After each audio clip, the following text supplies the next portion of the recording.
chaîne de Green Spider. Donc aujourd'hui, je reviens en retour d'expérience sur ce sac après 3 semaines d'utilisation. Donc ça peut paraître un petit peu court, mais il fallait absolument que je le fasse avant la fin du mois de décembre pour un très grand nombre de demandes qui m'ont été faites. Et malgré tout, 3 semaines en port quotidien EDC urbain, ça reste malgré tout un retour quand même assez objectif. Alors, on va vite rentrer dans le vif du sujet. Ne nous le cachons pas, on est véritablement sur un principe de plateforme qui est limite collé quand même sur la concurrence, et en particulier sur 5.11 avec le push, ou également sur le Fatboy de chez Maxpedition.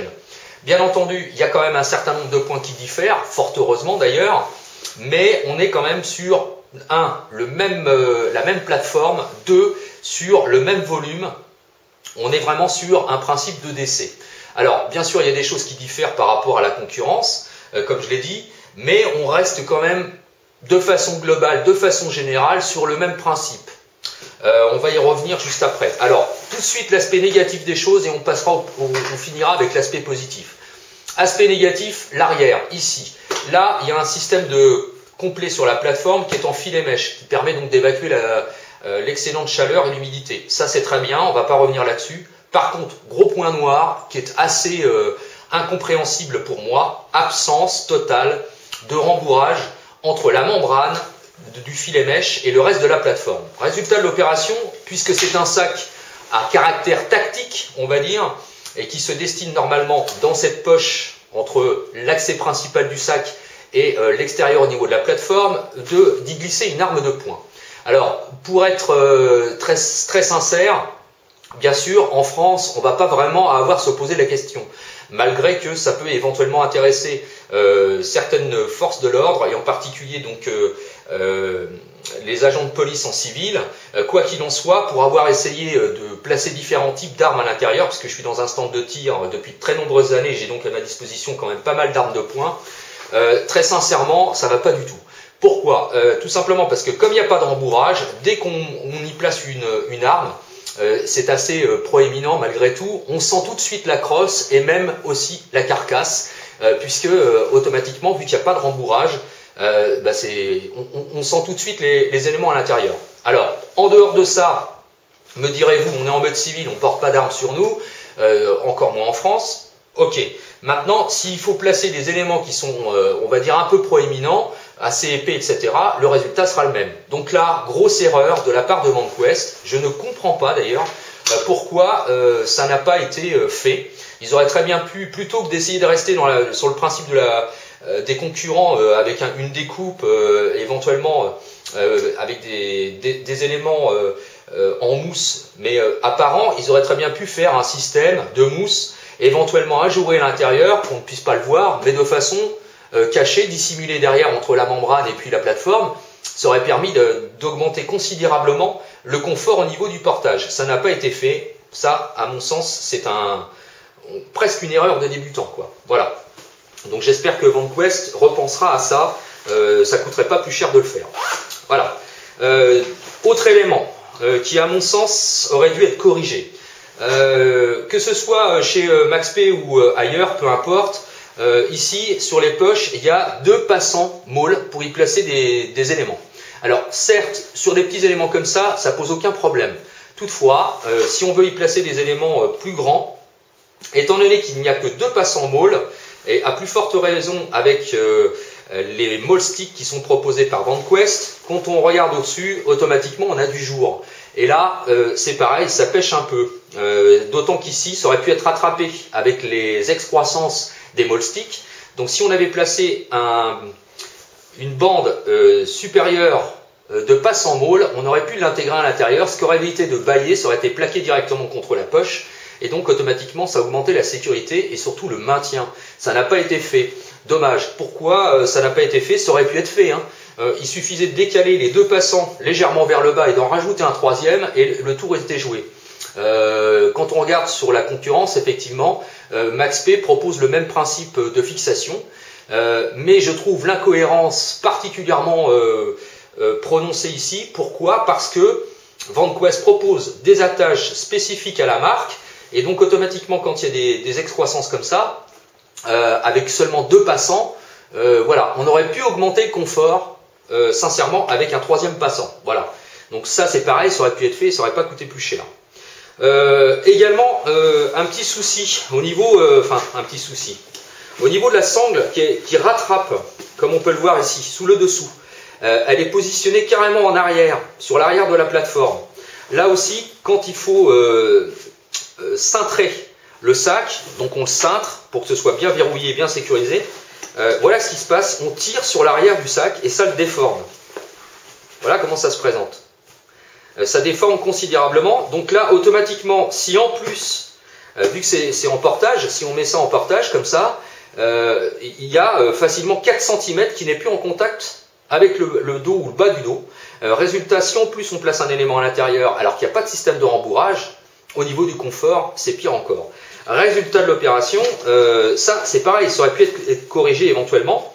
Ils auraient très bien pu mettre une bande, voire deux, ici et là, de chaque côté, et cette bande, donc, rattrapée, mais non pas à l'arrière, mais sous le dessous ici. Voilà, le résultat aurait été exactement le même, mais c'est surtout qu'on aurait augmenté le confort au niveau de la sécurité, ça n'aurait pas joué, et au niveau du confort de portage, vu que ça ne modifie pas le caractère de la poche principale, ça aurait été, et puis surtout à l'arrière au niveau de la plateforme, ça posait pas de problème pour le confort. Donc là c'est pareil, je trouve qu'il y a un truc qui va pas là-dessus, sincèrement, voilà. Donc ça c'est vraiment les trois gros points noirs pour moi personnellement, c'est mon avis personnel, ça n'engage que moi. Et également le dernier point qui pour moi me semble un petit peu handicapant on va dire, et qui aurait pu à mon sens être également corrigé, c'est la poignée supérieure. Comme on peut le voir, elle est positionnée, fixée sur le rabat. Donc quand on ouvre le rabat, automatiquement la poignée est dégagée puisqu'elle est fixée dessus. Ça, ok, c'est très bien, pas de souci. Problème, quand on charge bien le sac assez lourdement et quand on prend le sac par la poignée, même si vous me direz normalement c'est occasionnel, oui, mais voilà, ça a tendance à tirer sur les coutures de façon très prononcée.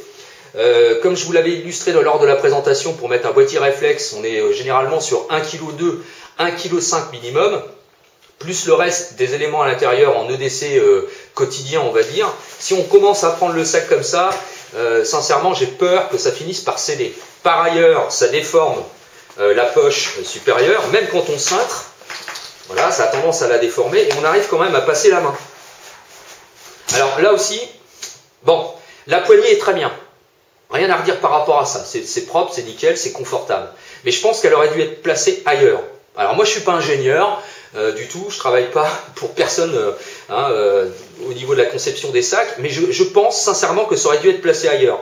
On aurait pu penser que, étant donné que VanQuest essaie de se démarquer du reste de la concurrence, ils auraient peut-être pu essayer de trouver un système, je ne sais pas, par exemple des fixations sur les deux trucs de chaque côté, là, les deux éléments extérieurs. Ils auraient pu penser à un système éventuellement avec une boucle à ouverture rapide, avec un dégagement, de façon à, par exemple, si on avait voulu associer ou dissocier la poignée. Ça aurait été une véritable innovation, d'autant que ça n'aurait pas gêné, parce que si on avait fixé la poignée ici, en imaginant qu'elle soit à ce niveau-là, voilà, ça n'aurait pas nécessairement gêné. On aurait pu trouver un principe de dégagement pour la poignée. Et là, ça aurait permis d'être plus judicieux. Pourquoi? Parce qu'en tirant, en fixant la poignée sur les bords, quand on tire le sac, déjà on tire le sac sur la totalité, et c'est surtout qu'en plus ça ne s'ouvre pas. Voilà, on aurait pu faire ça. Enfin, à mon sens. Donc voilà, c'est pas pour pinailler, mais je crois qu'il faut être sincèrement objectif. Quand on se place sur un produit via la concurrence, je pense que ça, c'est des choses auxquelles il faudrait essayer de remédier. Sincèrement. Pour le reste, en aspect positif, finissons sur un aspect positif de la chose. C'est un très très bon sac, hein, hormis ça. La toile est extrêmement résistante, même si c'est pas traité Téflon, mais nous n'oublions pas, c'est spécifique à Matspedition. D'ailleurs, ça peut être soit apprécié, soit décrié, parce que c'est quand même assez rigide. Là, on est plus sur un aspect assez souple, donc on est très proche de ce que propose par exemple le Push avec le 5.11. Donc voilà, ça gêne pas particulièrement, c'est pas un souci. La toile est quand même déperlante, donc ça c'est très très bien. Et puis au niveau de la résistance, c'est quand même assez résistant. Le point positif également, ce sont toutes les coutures qui sont parfaitement arrêtées. mais sincèrement qui sont même reprises à l'intérieur. Donc quand il n'y a pas un seul fil qui dépasse, ça a été repris, on le voit manuellement d'ailleurs, parce qu'on voit s'il y a un petit bout de fil qui dépasse, ça a été soudé de façon à ce qu'il n'y ait rien du tout qui traîne. Donc ça c'est très très bien. C'est d'autant bien pensé que VanQuest a supprimé les petites attaches métalliques qui ont tendance à faire du bruit quand on se promène, et on remplacé ça judicieusement par de la vraie paracorde. Donc ça c'est très bien parce qu'on peut placer 2 doigts pour ouvrir les fermetures, que ce soit partout. Donc ça c'est bien. Et puis même avec des gants, puisque c'est assez large, de façon à pouvoir passer les gants pour ouvrir. Et c'est relativement silencieux. Et donc ce petit détail là qu'on retrouve chez VanQuest, qui n'est pas présent chez d'autres marques, ça veut aussi montrer que ça cherche à trouver de la finition. Mais ça rentre un peu en contradiction avec les oublis comme les passes en môle, où on aurait pu en mettre 3 de part et d'autre, et puis aussi ce principe de surtout de gros défauts au niveau du confort, quoi, à l'arrière. Ça c'est vraiment le gros truc, quoi, qui va pas. C'est pas pour pinailler, hein, sincèrement, mais pour avoir essayé quand même beaucoup de produits, vous savez que je connais quand même très très bien la gamme de chez Maxp. Là je comprends pas, quoi. C'est un vrai problème. D'autant qu'il y a d'autres trucs qui ont été faits qui sont très très bien, comme ici par exemple pour attraper l'excédent de sangle pour la ceinture abdominale. Donc ça c'est parfait aussi, c'est très très bien. Donc justement c'est des petits détails comme ça qui font que on se dit ouais c'est bien fait, c'est bien pensé, mais quand il manque un élément qui est crucial, là il y a quelque chose qui va pas, quoi. Donc hormis ça, pour le reste, les boucleries UTX, très très bien. Elles sont belles en plus, au niveau du look elles sont très très bien. Elles sont super fonctionnelles, elles sont très efficaces, très bonne rétention. Ça se démarque quand même du reste, donc vraiment c'est bien foutu. Les passes en môle ici et là, pareil, sont très très bien faits, il n'y a pas de souci. La petite poche assez discrète sur le côté qui permet de mettre un élément à l'intérieur, lampe, etc. Et d'autant bien pensé, c'est qu'elle va jusqu'en bas en triangle, donc on peut mettre un élément assez long. On peut carrément le dissimuler, c'est-à-dire si on ne veut pas clipper le couteau, on le laisse descendre complètement à l'intérieur. Donc voilà, il suffit de mettre 2 doigts pour la récupérer, donc c'est très très bien. Donc ça, cette petite poche est très très bien foutue.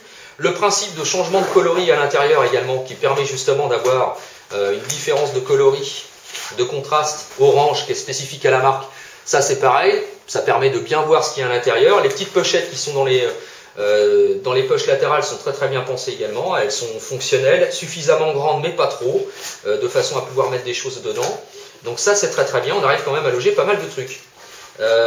Donc vraiment, je pense, alors le truc aussi, le dernier truc, c'est bon, la fameuse boucle UTX, de façon à centrer là, elle est suffisamment grande également pour pouvoir augmenter le volume du sac si on veut mettre quelque chose dedans, de plus gros. Donc ça aussi c'est pas mal, c'est quand même bien fait. Malgré tout, hormis les quelques points que je vous ai cités, sinon globalement ça reste un très bon sac qui à mon sens se place un ton au-dessus du push de 5.11 mais un ton en dessous du Fat Boy qui finalement il n'y a pas énormément de différence. Donc après c'est peut-être une question d'élaboration, c'est peut-être une question aussi que VanQuest se cherche encore un peu au niveau de l'élaboration de ses produits. Donc peut-être qu'il faut leur laisser un peu de temps pour qu'ils éventuellement corrigent les quelques aléas qu'on peut trouver. Sincèrement, je pense que c'est une marque à suivre, parce que malgré tout, on sent qu'il y a du travail derrière, on sent que c'est pas fait à la va-vite. Mais voilà, demande à être confirmée, en tout cas pour moi. Voilà, je vous ai fait le tour. Pour finir avec les molsticks. Alors les molsticks, par contre, ça fonctionne très très bien. Il n'y a aucun souci. C'est très très bien élaboré, très très bien conçu. Pour ceux qui avaient un petit doute éventuellement quant au principe de l'attache, comme on peut le voir, il y a des petits ergots ici qui s'enclenchent. Donc quand on ouvre, c'est libéré bien sûr. Donc ça permet de jouer en plus avec la hauteur de quelques millimètres, on va dire 1 centimètre grosso modo. Et une fois que c'est verrouillé, ça risque pas de partir parce que les ergots s'insèrent un peu comme des dents de requin à l'intérieur du tissu des passes en môle, et donc automatiquement il y a une très très forte rétention. Donc vraiment il n'y a rien à craindre, voilà, vraiment, sincèrement, rien à craindre, bien conçu pour les attaches rapides, etc. Moi je trouve que ça c'est franchement un plus par rapport à la concurrence. parce que ça permet de bien, alors un, c'est rapide d'installation et surtout pour retirer, deux, c'est sécurisé sans aucun problème, vraiment, c'est facile d'ailleurs à sécuriser, et trois, ça permet aussi de bien associer les éléments et d'obtenir un plus au niveau de la rigidité, donc ça aussi c'est un plus. Maintenant, bon voilà, hein, ici ça aurait demandé à... Parce que je les ai essayés, même avec d'autres éléments qui sont pourvus de 3 passants ou 4 passants mollis, mais comme là il n'y en a que 2 de fixation, de toute façon il reste toujours ce problème qu'il y a un peu de dégagement là, quoi. Donc sincèrement ici sur les sacs il aurait fallu mettre 3 passants, quoi. Voilà. Alors bon, c'est mon rendu personnel, j'espère que ce sera pas perçu de façon trop négative, c'est pas une question de vraiment d'être méchant, de pinailler, etc. Il faut être objectif, surtout quand on est sur un produit qui essaie de se placer sur la concurrence, qui essaie de trouver des choses innovantes, etc. Donc il y a quand même pas mal de points qui sont innovants, pas mal de points. Alors par contre la sangle ici de portage très très bonne, excellente, vraiment. Pareil pour le renfort. Alors justement, voilà quoi, il y a du renfort à l'intérieur ici, pourquoi ne pas l'avoir fait au dos, quoi. Ah, ça aurait été, sincèrement, s'il n'y avait pas eu ça, bon, j'aurais pas grand chose à dire, quoi, à la limite, hein, franchement. Mais là, il faut vraiment faire quelque chose, quoi, au niveau du portage. Voilà, j'espère que cette vidéo, malgré tout, vous aura plu. Comme toujours, si vous avez des questions ou des commentaires, c'est toujours en bas que ça se passe, ou par message privé. Pas d'autres vidéos pendant la période des fêtes, bien entendu. Donc, je vous souhaite à toutes et à tous un joyeux Noël et très bon début, pardon, d'année 2014. On se retrouve donc l'année prochaine. D'ici là, comme toujours, portez-vous bien et surtout, carpe diem. Salut!